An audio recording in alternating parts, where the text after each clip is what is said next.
Welcome to Real Life Mentoring, where we explore real life issues to help you make an authentic difference in the world.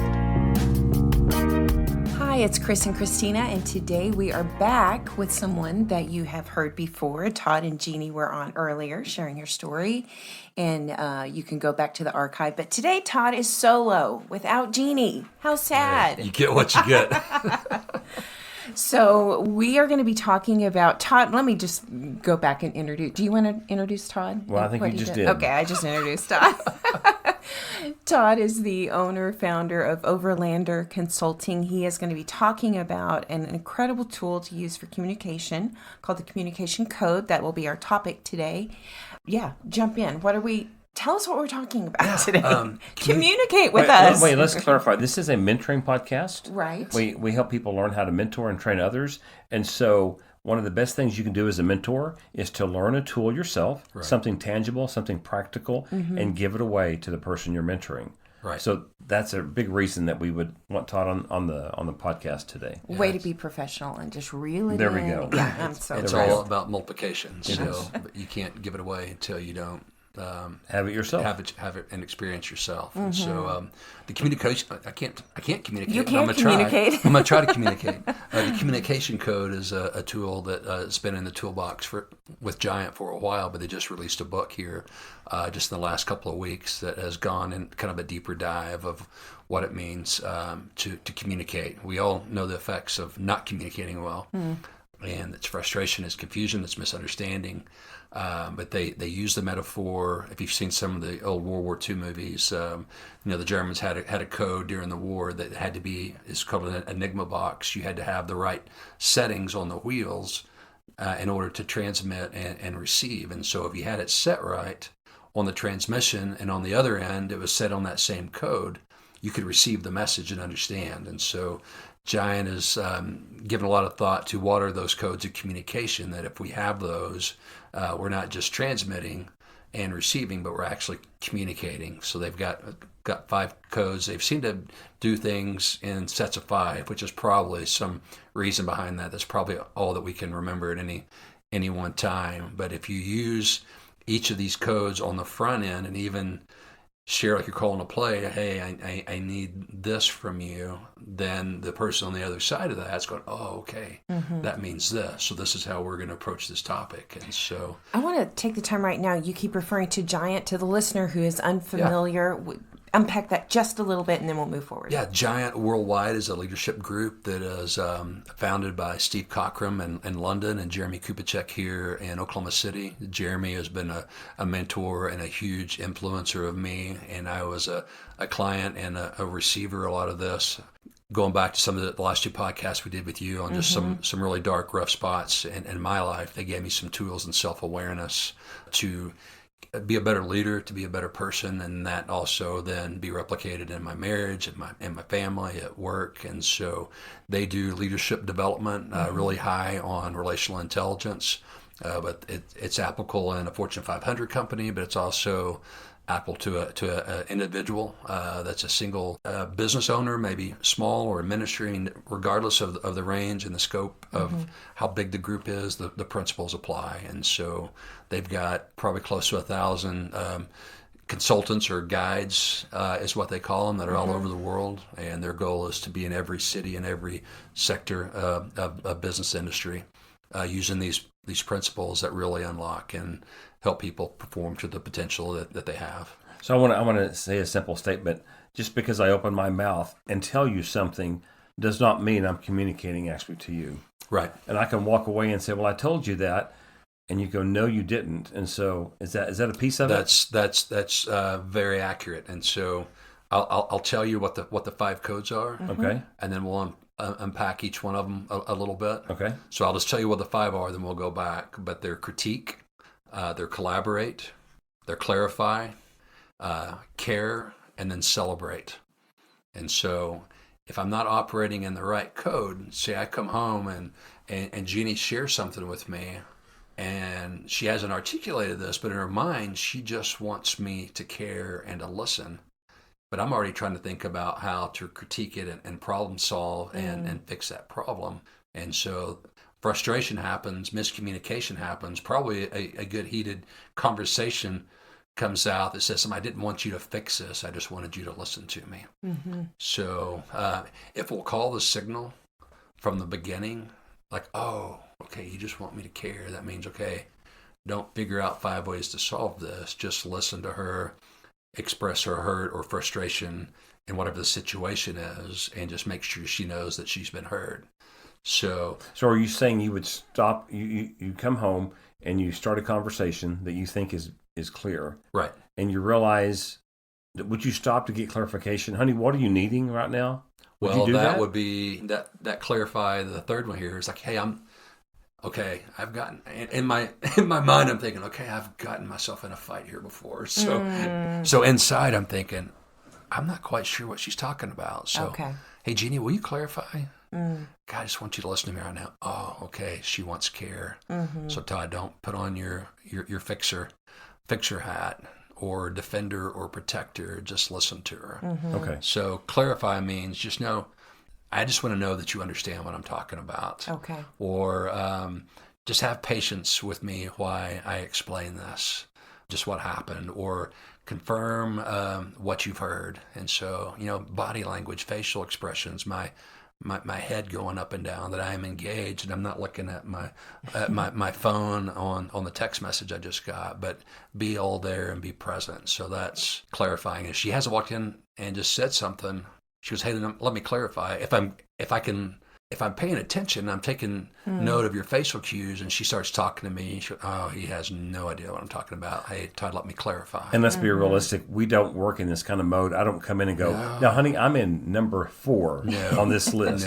As I communicate, we don't do that. Right. It is not natural at all. But it's a learned thing. It's a learned behavior, and sometimes I've learned the best by getting a face peeling because I totally missed it, and I was not using the right code. And so, what I'm going to get is just garbled junk because I'm not locked in on the same code. And so what's being transmitted is not being what's received.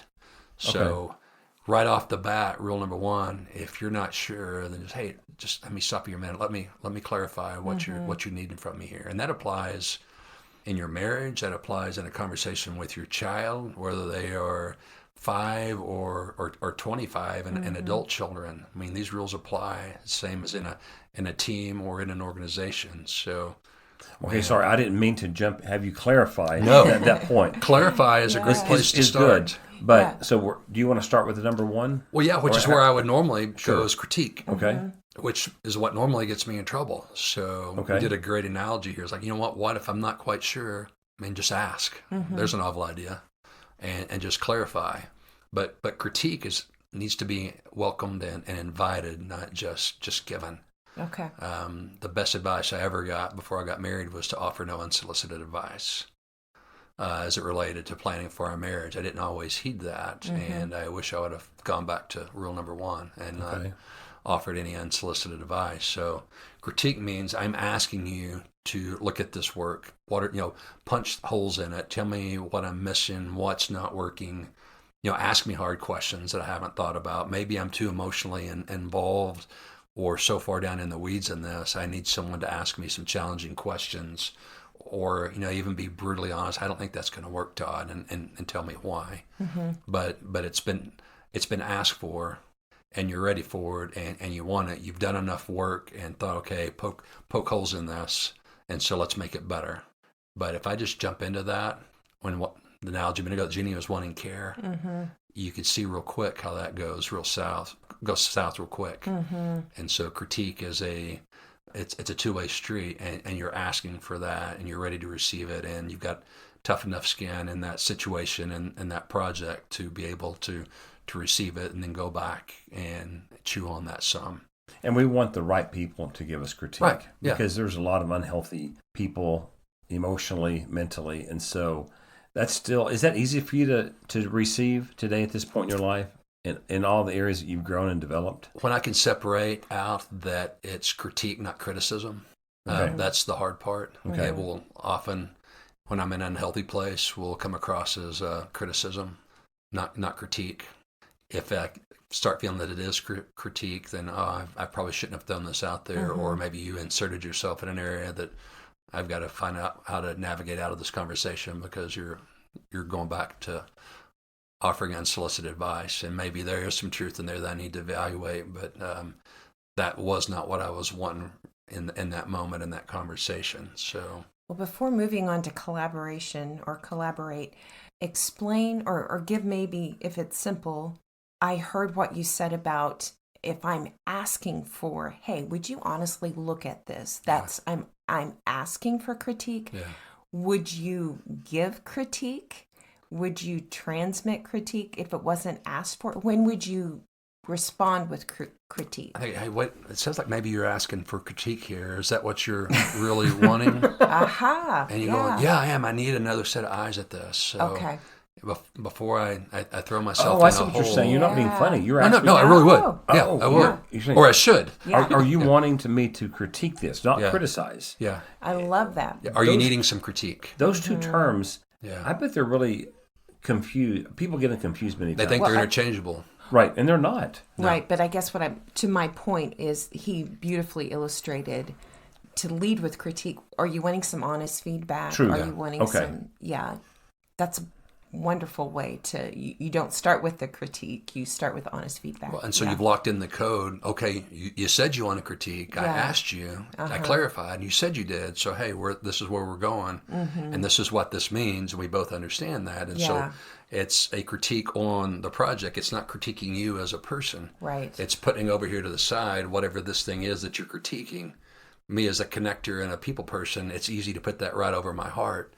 And as you're shooting holes at that, I think you're shooting at me. And so I have to realize too, in my own personality, that if it's being critiqued, it's got to be set out over here, Right. not right in front of my heart when things are getting, hard questions are being asked or what could look as critical. No, it's critique. It's not criticism. We don't have time to go into it on this episode, but this can be very layered. Yeah. So if It you have is. a person who is a people pleaser Yeah.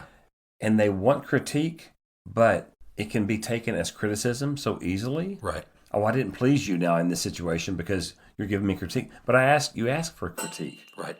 Yeah, a person's identity and security can really play into this. It does. And if you look at Giant's 5 voices on the different personality leadership styles, Okay. and then overlay that in this, I mean, that's where you can do a really deep dive. Makes sense. And you're going, Okay. oh my gosh, that makes so much sense. That's what I normally hear. This is what I lead with. Yeah. And what I normally hear, and that's where I'm pre-programmed to hear. But that may not be what you're transmitting. That's just what I receive because of my bias and my tendencies. And so when you get locked into the right code in that conversation, in that dialogue, then you get a lot more clarity. I tend to be a linear thinker. So I'm thinking, okay, if I'm choosing to use the critique mode, but then instantly it could go to clarify or celebrating, or it can go, it's not like, okay, we've now finished a critique conversation. Now we're going to move on. They're all interchangeable. Yeah, it is. And it may be circular. It may not just be linear. Right. But in that moment, if you know what, we just closed this deal. You know, Steve and Jeremy tell a story is that Jeremy landed this deal. They're really excited about it. And Steve goes, wait a minute, that's not the terms that we talked about. He goes, no, but we got the deal. Yeah. We got it. And we're going to have to massage it a little bit. Because that's not what we talked about. And Jeremy talked about how being so frustrated because he wanted Steve to celebrate with him, but what he immediately got was critique on what it took to get the deal closed. He's like, okay.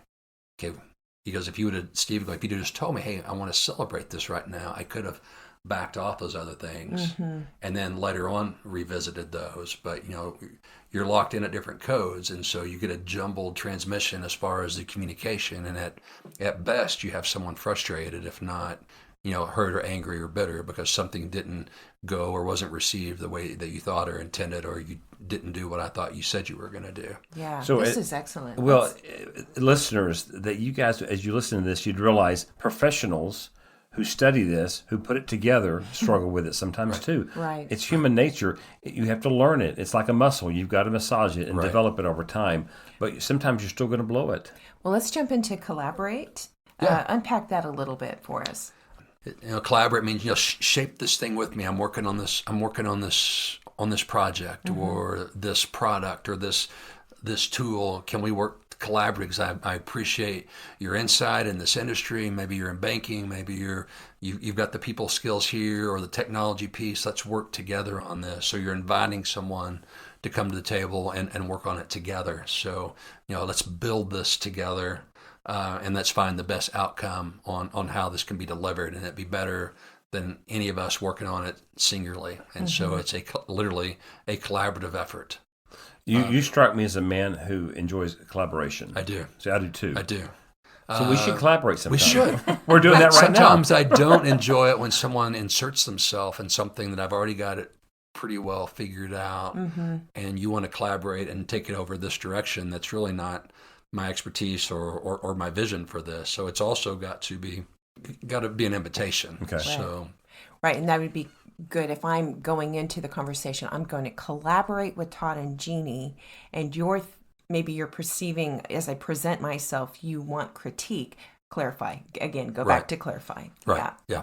Good. And then that, especially in a collaboration, I mean, that's got to be ongoing as you're developing that. Yeah. But okay, this is a collaborative effort, and you bring something to the table. You bring a piece. And we're all coming in, and we're valuing each one of those. I mean, it's powerful. And you work as a team. It's so much more effective than just one person who maybe not be strong in those other areas that are just trying to do it all on their own. What would be some collaborative language? I think it's got to start with we. Oh, that's excellent. So, no, truly. I don't know if that was in the book or not. That just came out. Well, I'm thinking in marriage. Yeah. Boy, if we attacked our problems collaboratively, Right. not you have a communication problem.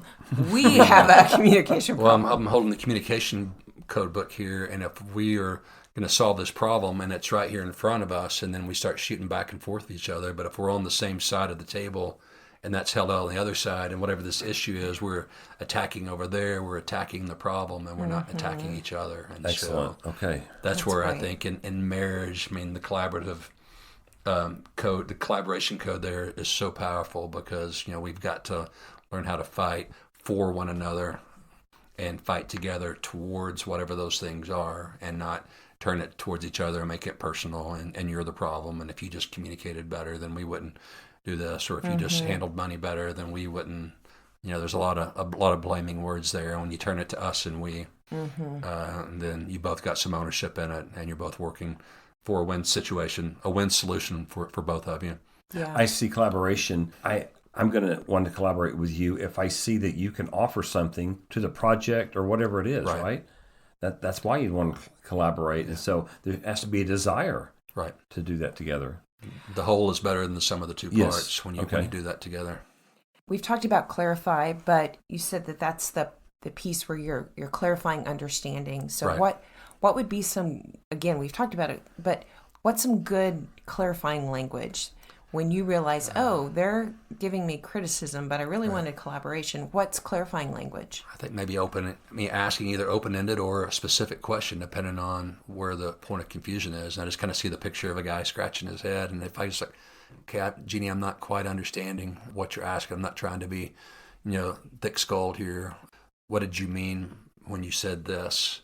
Or even on a team when they're working on a project and say, okay, you said this, but then that opens up all these other scenarios that if we go that direction and on this project. So it's like, what are you meaning? I heard A, did you mean B?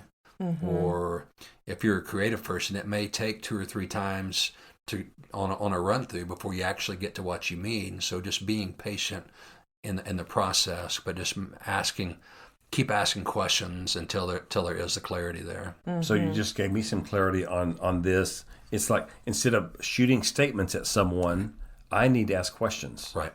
And ask the question for them to answer it, not for you to be in interrogator mode and just them give you the answer that you want. Are you trying to trip them up and twist their words? So, you're asking the question for them to clarify. It's their clarification, not yours. So what are they saying? What are they needing? What are they wanting? And if I don't know, then I need to keep asking until I'm clear. I don't know if the book talks about this, but that speaks into my motive.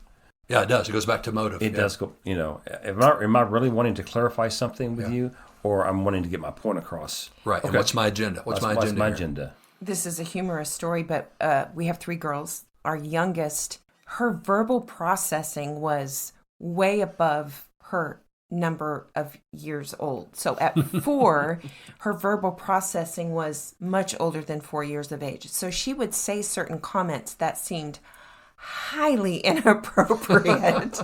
And so we learned to go, okay, sweet girl, when you said this, Oh, that's true. what did you mean by this? And she would paint a picture that was so not what you thought. Yeah. So that's simplistic, but that's a great example to me as a mama to think about the clarifying. Well, and to piece. use that example, that one statement someone made, maybe just one little snippet of the whole mosaic. And you know what? Can you expand on that so I can have some clarity? Because I saw this and that sounded really off or inappropriate or wrong. But no, this is where I'm headed. And so being patient on the journey to get there, so you do have the clarity. I've been disappointed in business many times when I did not clarify enough what someone said, what they meant. Right. Well, it's just a practical tool. I've become acquainted with a 75-year-old woman who I love to spend time with, and she's a counselor, and was giving me some mentoring advice with adult children. She said, girl, ask questions all the time. Yeah. Be known for asking your girls questions, because then you're finding out where they're coming from. Right. And what she's saying in our language is you're finding out the code they're speaking. Right. Absolutely. And you'll start to see which codes maybe start to trend with certain personalities. Oh, that's good. Yeah. As you dig on into this. I mean, I'm giving just high level, just telling you what the codes are today. The communication code book goes down deep into those and gives application how. I mean, it's not overly complicated. There's 5 of them, but that means there's all these combinations, and so you've got to be set on the right code when you go into that conversation, and then you look up and the clarity that you have and how much more effective you're communicating and even being heard when you do that on the front end, the back end, on the transmitting and receiving. Then you're going, oh my gosh. Yeah. I've worked so hard and wanted this for so long, but just felt stuck and misunderstood. And so this really helps you dial it in. So what's being received is the same that's being transmitted. At the end of the day, I believe life is about relationships. Yeah. Relationship with God and other human beings. And so would you say this book can benefit all of that? Yeah, I would say we're living in an age now that relational intelligence is to quote Steve Cochran, is the modern currency.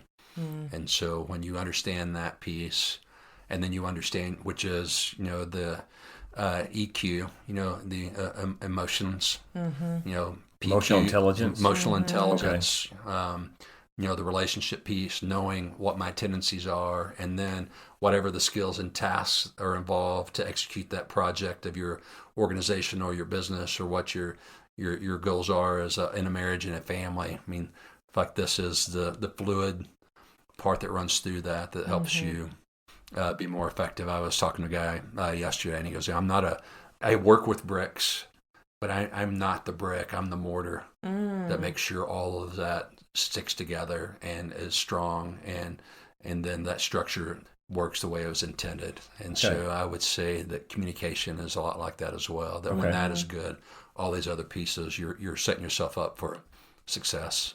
I'm going to take time here for the listener that Todd is going to let you know how you can get in contact with him to do some deep diving into this, some consulting before we go on to care and celebrate. So be listening to the end where Todd gives information about how you can get in touch with him, take a deep dive into the marriage. If you heard him say 5 voices, that's another tool that would be excellent for your organization. So stay tuned. Let's go to care. The care communication component, where you're creating a safe space. You alluded to that with Jeannie, but what does that more look like?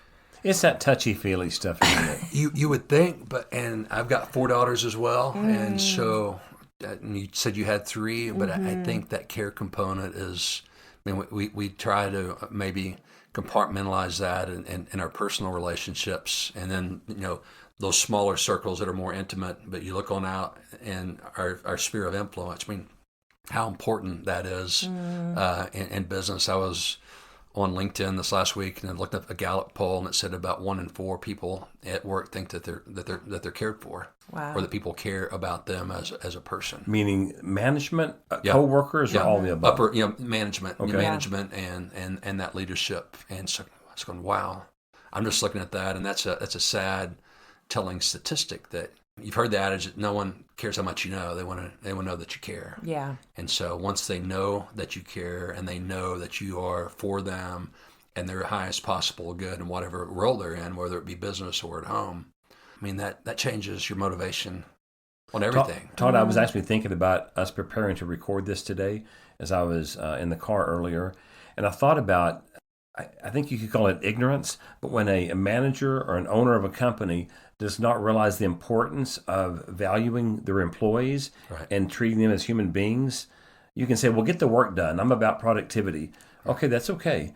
But you're not going to get as much productivity, I don't believe, from people. You're going to diminish their creativity. Right. And they may not stay with you as long as you want them to. Right. And so actually you're hindering your business. And if you're about profit, I think you're hindering your profit. So if you're a business owner, you're a manager, listen to this episode, reading the book to learn how to be an effective communicator, actually not only will impact you personally and your relationships, but your business as well. I believe that. I think it's a trifecta. I mean, it's always a businessman. You're thinking about time and you're thinking about money, but the one that has the biggest impact on all of those is the human capital. And so if you're not investing in your people, you're not going to get the return on your investment from your time and your resources if you don't invest equal amounts of time in your people. Well said. What anything else on that one? Or what is the no, fifth I was one? just thinking about just like in this is so clearly seen in marriage relationship, but even in business, employees don't feel cared for. Right. They're not going to give their best. Right. Right. And is that a safe space? I mean, do you really care for me here? Mm-hmm. Are you for my highest possible good? And so creating a safe space that people do feel heard and seen, or in a team meeting, everyone's around the table in the conference room, but do you value every voice and what they bring to the table in their area? And so when you start valuing people and you start drawing those things out of them, and the quieter voices, let them speak first. Mm-hmm. Let them speak, and so they're not squelched or shut down by some of the louder voices in the room based on their personality or position. I think one of the things, as it relates back to family and care, is just don't try to solve it for me. I just need to share this frustration, mm-hmm. or this situation I just came out over this phone call or whatever. I just need you to listen, and then being present while they are sharing. And being engaged, the way you sit in the chair, the eye contact, putting your stuff down, putting your bag down. I mean, if it's important to a child, how much it's equally as important to us as adults to be trying to have a serious conversation, and the phone keeps ringing, or there's a distraction, or I'm looking through, and it's like I'm not giving you my best, and I'm not being present for you. And so those simple things are huge factors in just providing care. I had a phone conversation with a guy I mentor just yesterday, and this is so fitting because one of the things he said, and we keep things confidential, there's no name involved, but he said another coworker, I don't know if it was a coworker or a manager, said, when you walk into the room and you look at me with a smile on your face, I think you're making fun of me. Wow. Isn't that interesting? Yeah. And I can tell you from what I know about this young man that I mentor, he is a very caring person. He values people. Yeah. So he's trying to figure out, what do I do? Right. What do I not do? What's going on with this guy? I smile at him and say good morning. He thinks I'm making fun of him. Yeah. Maybe he asks him, what does care look like to you? A good clarifying question. Yeah. Okay. Yeah. And with that, I just thought about that. That fits this. Yeah. Very much so. Because what he's transmitting is not what's being received. The other person, for whatever reason, feels like they're being made fun of, or they're laughing at him. Yeah. I'm super passionate about this care component. I think 2 years ago there was an article in Newsweek, and it talked about after the pandemic, corporate chaplaincy went through the roof in services that companies are they're employing corporate chaplains to come in and care for employees, because everybody went through 2 years of feeling uncared for. Yeah. And I just think we undervalue what caring for, especially in the workplace. Yeah. I think we're in a day and age where people are putting care for. I'm not trying to plug them. They're not paying for anything, but Simple Modern. Oh, yeah. Every day they provide lunch. That's what I'm drinking out of right now is my Simple Modern mug. Okay. Every day they provide lunch for employees because care is such a high value. Yeah. And we know this because we had a conversation with one of their HR guys. Their culture director of culture or something, whatever it's called. They have a stack of Simple Modern cups that anybody can get, that have been, there's... As a visitor. Care, they lead with care. And it's translating really well in Well, their and that's employees. their culture. Yeah. And it's also one of the top spots to be employed because they do have a culture that people want to be a part of. That's contagious. The other's contagious too, but when you see it in a healthy manner. Right. What you said the other, what do you mean? We've all worked in unhealthy cultures. Oh, sure. Yeah. We were told lack of care. Just fly under the radar. Yeah. You'll keep your job that way. Yeah. That's miserable. That's surviving. Yeah. I probably won't because I probably won't be here very long. Right, exactly. Turnover is going to be really high. If that's the ceiling and that's expectation. Yeah. So if anybody from Simple Modern's listening, I could use a new mug. No, you don't. You have plenty of those. Well, let's go on to celebrate. Well, that's a great segue into celebration. Yeah. Which I know about Simple Modern too, and I'm not plugging. Well, I guess I am plugging them. We're all plugging. I'm plugging them for free. Is that they celebrate their people well. Yeah. And there is a time and a place for celebration, and sometimes it's as small as a that a boy.